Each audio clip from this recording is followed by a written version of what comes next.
Welcome back my dear student. आज के इस नए वीडियो में हम लोग केमिकल प्रॉपर्टी के बारे में अध्ययन करेंगे। इसके पिछले वीडियो में आप लोगों ने एल्किल हैलाइड की नेचर तथा उसके फिजिकल प्रॉपर्टी के बारे में अध्ययन किया। इस वीडियो में हम लोग इनके केमिकल प्रॉपर्टी के बारे में चर्चा करेंगे। उनमें से केमिकल प्रॉपर्टी में मुख्यतः दो प्रकार की अपक्रियाएं देखने को मिलते हैं। पहली अपक्रिया जो होती है नाभिक स्नेही प्रतिस्थापन अपक्रिया, और दूसरी जो अपक्रिया होती है वह आपका विलोपन अपक्रिया। तो नाभिक स्नेही प्रतिस्थापन अपक्रिया क्या होता है, इसको हम डिटेल में इस वीडियो में अध्ययन करेंगे। इसको आप डिफाइन कर सकते हो कि जब किसी सबस्ट्रेट का कोई भी परमाणु या समूह किसी नाभिक स्नेही अभिकर्मक के द्वारा प्रतिस्थापित होता है तो इस प्रकार की अपक्रिया को नाभिक स्नेही प्रतिस्थापन अपक्रिया कहते हैं। इसे SN से प्रदर्शित करते हैं। यहाँ पर आप देख रहे हैं, इसे SN से प्रदर्शित करते हैं। आइए एक उदाहरण से समझते हैं।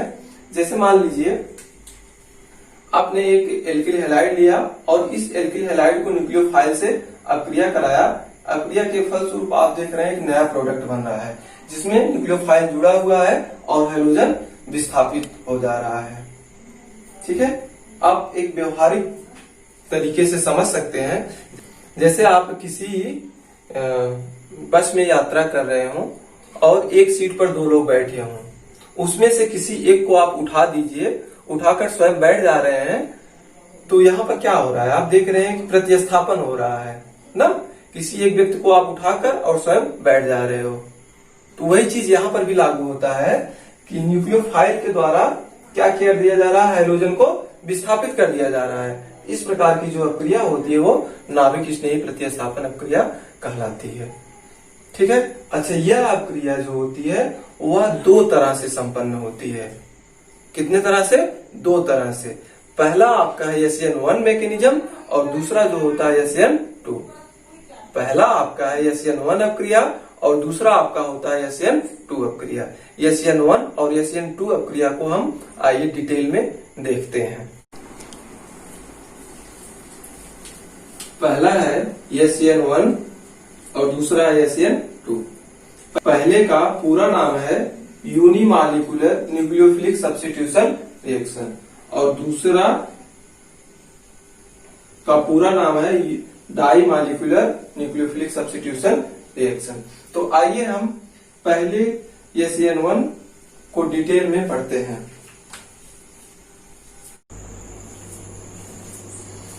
आइए SN1 अपक्रिया को समझते हैं। SN1 अपक्रिया जो होती है यह मुख्यतः 3 डिग्री एल्किल हैलाइडों में पाई जाती है। किसमें पाई जाती है? 3 डिग्री एल्किल हैलाइड में पाई जाती है। अब यह अपक्रिया जो है जब न्यूक्लियोफाइल के साथ अपक्रिया कराते हैं तो यह प्रोडक्ट बनता है। यह प्रोडक्ट मुख्यतः 2 स्टेप में पूर्ण होता है। पहला स्टेप जब एल्किल हैलाइड जो है मंद गैस से कार्बोकेटायन का निर्माण करता है।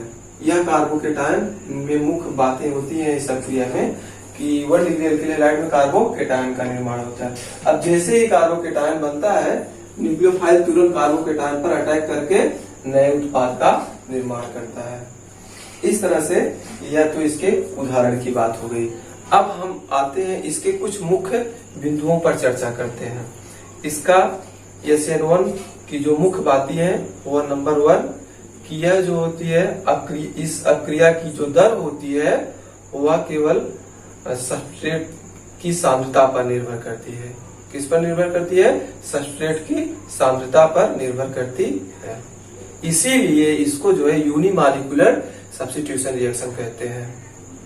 और यह केवल एक सबस्ट्रेट पर निर्भर करता है, इसी वजह से इसकी कोट भी क्या होती है? एक होती है। और दूसरी बात जो होती है, यह बेटा 2 स्टेप में पूर्ण होता है। कितने स्टेप में? 2 स्टेप में पूर्ण होता है। पहले स्टेप में कार्बोकेटायन का निर्माण होता है और दूसरे स्टेप में कार्बोकेटायन से पर आकर न्यूक्लियोफाइल जुड़ करके उत्पाद का निर्माण करता है। ये दूसरी बात हो गई। तीसरी बात ये होती है कि जो यह अपक्रिया जो होती है मुख्यतः प्रोटिक सॉल्वेंट ना, पोलर सॉल्वेंट क्या होता है पहले ये जानते हैं। जैसे एक हम प्रोटिक पोलर सॉल्वेंट लेते हैं CH3 COOH। यह एक ऐसा सॉल्वेंट है जो है इसमें टूटा CH3COO-H+, अर्थात यह जो एसिटिक एसिड है इसमें हमें क्या मिल रहा है, प्रोटॉन मिल रहा है। तो यह कैसा सॉल्वेंट हो गया, प्रोटिक पोलर सॉल्वेंट हो गया। ठीक है।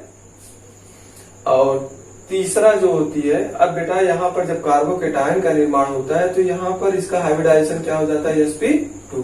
इसके पहले यहाँ पर इसका हाइब्रिडाइजेशन क्या था, sp3, अर्थात टेट्राहेड्रल स्ट्रक्चर से क्या हो जा रहा है, प्लेनर स्ट्रक्चर। sp2 हाइब्रिडाइजेशन के जितने भी मॉलिक्यूल होते हैं उनकी स्ट्रक्चर कैसी होती है, प्लेनर होती है। पहले ये कैसा था, ये देखिए, पहले ये ऐसे था ना, अब जैसे ही यह कार्बोकेटायन में कन्वर्ट हुआ तो प्लेनर हो गया, ऐसे हो गया ना, ऐसे हो गया। अब क्या करता है, न्यूक्लियोफाइल या तो आगे से आकर के जुड़ सकता है या तो पीछे से आकर के जुड़ सकता है। यहाँ पर दोनों चांसेस रहते हैं 50-50 के। इस तरह से इसमें दो तरह के उत्पाद बनते हैं, डी और यल। कैसे उत्पाद बनते हैं, दो तरह के उत्पाद बनेंगे। अगर दाएं तरफ से जुड़ा है तो डी कंपाउंड बनेगा, और बाएं तरफ से जुड़ा है तो यल कंपाउंड बनेगा। अब यहाँ पर बेटा देखिए, ये जो न्यूक्लियोफाइल है, यह जो है, अब यह स्ट्रक्चर जो है कैसा है, प्लेनर हो जाता है। कैसा हो जाता है, प्लेनर हो जाएगा।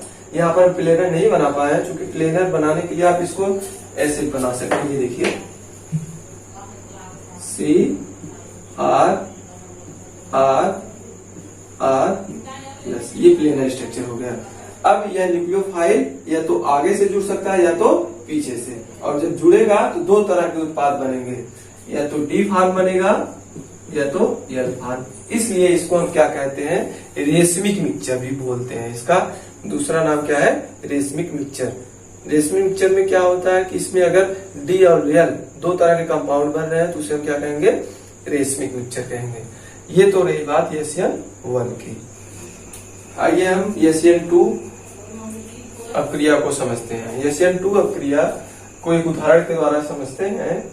इस उदाहरण में हम एल्किल हैलाइड को लिए हैं। कैसा एल्किल हैलाइड लिए हैं, 1 डिग्री एल्किल हैलाइड लिए हैं।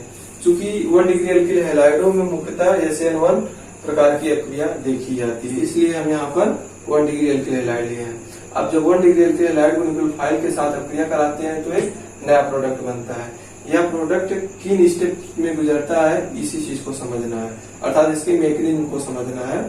तो यहाँ पर हम देखते हैं कि जब सबस्ट्रेट पर न्यूक्लियोफाइल अटैक करता है, अर्थात 1 डिग्री सबस्ट्रेट अगर आपका मॉलिक्यूल है, इसको न्यूक्लियोफाइल अटैक करता है, तो जैसे जैसे न्यूक्लियोफाइल इसके नजदीक आता है, नजदीक कब आता है, जब यहाँ से इसका निगेटिव पार्ट अर्थात ब्रोमीन जैसे जैसे दूर धीरे धीरे बढ़ता है, वैसे वैसे न्यूक्लियोफाइल क्या करता है, पीछे की तरफ से अटैक करता चला जाता है। यहाँ पर आप देख रहे हैं कि कार्बन से ब्रोमीन जैसे जैसे दूर जा रहा है, यहाँ पर क्या है, ये न्यूक्लियोफाइल जो होता है बेटा, ये न्यूक्लियोफाइल पीछे की तरफ से ना, पीछे की तरफ से अटैक करता है कार्बन पर। अब यह जैसे दूरियां बढ़ेंगी और एक समय ऐसा आएगा जब ये पूरी तरह से निकल जाएगा ना, मैक्सिमम दूरी पर होगा, तो ये क्या हो जाएगा, मिनिमम दूरी पर होगा, तो आकर के ये जुड़ जाएगा और ये ब्रोमीन पार्ट निकल जाएगा। तो यहाँ पर इस स्टेज को हम बोलते हैं ट्रांजिशन स्टेज बोलते हैं ना। कहने का मतलब इसमें कार्बोकेटायन का निर्माण नहीं होता है, किसमें, SN2 अपक्रिया में ना। इसमें तब क्या बनता है, उसके स्थान पर ट्रांजिशन स्टेट। ट्रांजिशन स्टेट बनकर लास्ट में आपका टेट्राहेड्रल प्रोडक्ट का निर्माण हो जाता है। तो ये इसके उदाहरण की बात रही। आइए इसके कुछ मुख्य बिंदु को जानते हैं। पहली बात कि अपक्रिया की दर जो होती है वो सबस्ट्रेट और रिएजेंट अर्थात दो अणुओं पर निर्भर करती है, दोनों अणुओं की सांद्रता पर निर्भर करती है। उसमें क्या था, केवल सबस्ट्रेट की सांद्रता पर निर्भर करता था, किसमें, SN1 में। और SN2 में क्या है, सबस्ट्रेट और रिएजेंट जो है दोनों की सांद्रता पर अपक्रिया की दर निर्भर करती है। ठीक है, इसलिए इसको डाई मॉलिक्यूलर सब्स्टिट्यूशन रिएक्शन कहते हैं ना। और इसकी जो आणविकता होती है अर्थात कोट जो होती है वो क्या होती है, 2 होती है। इसमें कार्बोकेटायन का निर्माण नहीं होता है, इसमें उसके स्थान पर ट्रांजिशन स्टेट का निर्माण होता है। और इसमें क्या होता है कि इसमें जो न्यूक्लियोफाइल होता है वह केवल पीछे की तरफ से अटैक करता है, दोनों तरफ से अटैक नहीं करता है। उसमें क्या था कि दोनों तरफ से अटैक हो रहा था, इसमें केवल एक तरफ से होता है। किस तरफ से? पीछे की तरफ से, बैक साइड से अटैक होता है। जैसे आप छतरी को देखे हैं, छतरी जब खोली जाती है और तेज तूफान अगर बह रहा है तो क्या होता है, छतरी जो है पूरी तरह से पलट जाता है। ठीक उसी तरह से इसमें भी होता है। जैसे न्यूक्लियोफाइल अटैक करता है और उससे उसका जो आपका सबस्ट्रेट होता है उससे अगर कोई निगेटिव पार्ट निकल रहा है तो वो क्या फाइल जैसे सबस्ट्रेट से जुड़ता है वो उसके जो हाइड्रोजन रहते हैं वो पूरी तरह से पलट जाते हैं। उनका स्ट्रक्चर पहले के स्ट्रक्चर से ठीक उल्टा हो जाता है। ठीक है, तो इस तरह से इस प्रकार के स्ट्रक्चर को हम वाल्डेन इन्वर्जन भी बोलते हैं। और ये उसके आगे हम लोग देखते हैं SN1 और SN2 अपक्रिया में क्या क्या बेसिक अंतर होते हैं, इस चीज को समझते हैं।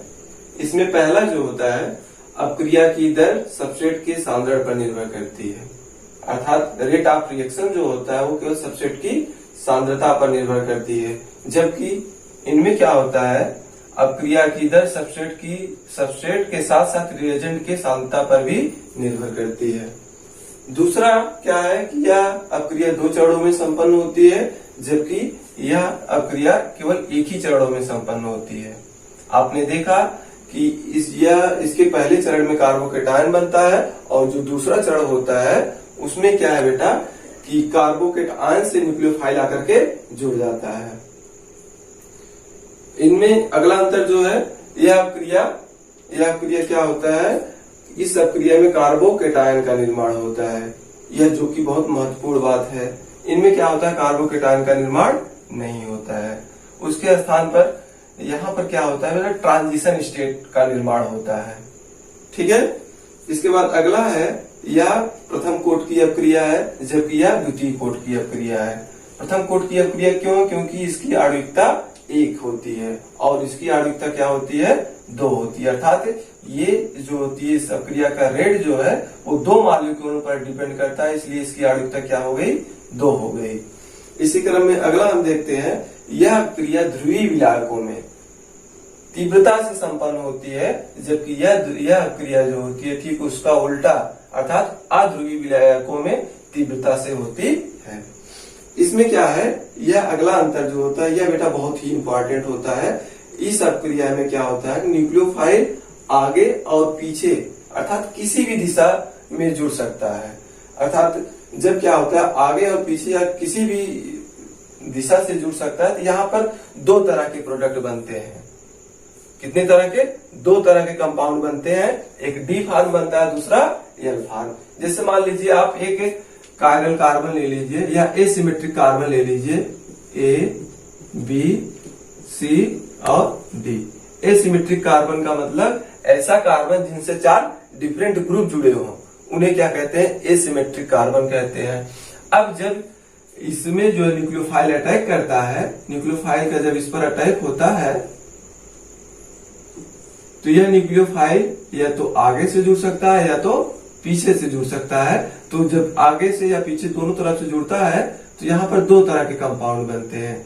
एक डी कंपाउंड होगा, डी कंपाउंड,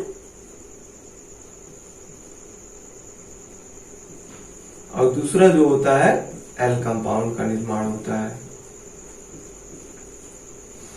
और इसी वजह से इसको रेशमिक मिश्रण कहते हैं। रेशमिक मिश्रण ऐसा मिश्रण होता है जिसमें 2 तरह के कंपाउंड का निर्माण हो, उसी को हम क्या कहते हैं, रेशमिक मिश्रण कहते हैं। अगले स्टेप में हम इसी बात को जानेंगे। फिर इसके बाद इसकी अक्रियाशीलता की बात करें तो जो 3 डिग्री एल्किल हैलाइड होता है उसमें बहुत तेजी से होता है, और जबकि 0 डिग्री, 1 डिग्री और 2 डिग्री एल्किल हैलाइडों में अपक्रिया की दर जो होती है 3 डिग्री की तुलना में कम होती है। और इसमें क्या होता है, ठीक उसका उल्टा, इस अपक्रिया में 0 डिग्री, 1 डिग्री में अपक्रिया की दर बहुत तेजी से होती है, जबकि 3 डिग्री में अपक्रिया का दर बहुत निम्न होता है। तो इस तरह से यह तो SN1 और SN2 अपक्रिया में अंतर की बात हो गई। आइए हम लोग नाभिक स्नेही प्रतिस्थापन पर आधारित कुछ अपक्रियाओं को देखते हैं, जिसमें से पहली अपक्रिया है सिंथेसिस एल्काइन, अर्थात एल्काइन का निर्माण कैसे होता है। अब सोडियम एल्कालाइड को लेते हैं, सोडियम एल्कालाइड को एल्किल हैलाइड के साथ जब अपक्रिया कराई जाती है तो उच्च अणुभार वाले एल्काइन का निर्माण होता है। अर्थात एल्काइन का निर्माण करना है तो हमें क्या करना होता है, सोडियम एल्कालाइड को लेकर एल्किल हैलाइड के साथ अपक्रिया करा के एल्काइन का निर्माण किया जा सकता है। दूसरा आपका है सिंथेसिस ऑफ एल्कोहल। एल्कोहल के निर्माण के लिए हम क्या करते हैं, एल्किल हैलाइड को जलीय KOH या NaOH ना, या फिर किसी भी क्षारीय विलयन में के साथ अपक्रिया कराते हैं तो एल्कोहल का निर्माण हो जाता है। इसी तरह से अगला है सिंथेसिस ऑफ ईथर। यह बहुत ही इंपॉर्टेंट है बेटा, इसको हम विलियमसन सिंथेसिस भी कहते हैं। इस अपक्रिया में ईथर का निर्माण होता है। ईथर के निर्माण के लिए हम क्या करते हैं, एल्किल हैलाइड को सोडियम एल्काक्साइड या पोटेशियम एल्काक्साइड ना, किसी भी धातुई एल्काक्साइड के साथ अपक्रिया करा के ईथर का निर्माण किया जाता है। तो यह अपक्रिया बहुत ही महत्वपूर्ण होती है। इसके बाद अगला आता है synthesis of amine. Synthesis of amine में क्या होता है कि अमोनिया को एल्किल हैलाइड के साथ जब एथेनॉल की उपस्थिति में उच्च ताप पर अपक्रिया कराई जाती है तो 1 डिग्री अमीन और हाइड्रोजन हैलाइड प्राप्त होता है। अर्थात यह अपक्रिया अगर एक बार प्रारंभ हो गई और तो यह अपक्रिया चलती रहती है। यहाँ पर क्या होता है, 1 डिग्री अमीन पुनः जो एल्किल हैलाइड के साथ अपक्रिया करके 2 डिग्री अमीन बनाता है और 2 डिग्री एल्किल हैलाइड पुनः एल्किल हैलाइड के साथ अपक्रिया करके 3 डिग्री अमीन का निर्माण करता है। इसीलिए इसको यहाँ पर देख रहे हैं, अमोनिया का पूरी तरह से अपघटन हो जा रहा है, इसलिए इसको हाफ मैन अमोनोलिसिस रिएक्शन कहते हैं या हाफ मैन अपघटन अपक्रिया भी कहते हैं। क्योंकि इस अपक्रिया को पूरी तरह से संपन्न कराने के लिए यहाँ पर एल्किल हैलाइड के 3 अणुओं की आवश्यकता हो रही है। यहाँ पर आप देख रहे हैं, एक अणु अमोनिया का अपघटन करके 1 डिग्री अमीन बना रहा है, दूसरा अणु 1 डिग्री अमीन का अपघटन करके 2 डिग्री अमीन का निर्माण कर रहा है, फिर 2 डिग्री अमीन एल्किल हैलाइड के साथ अपक्रिया करके 3 डिग्री अमीन का निर्माण कर रहा है।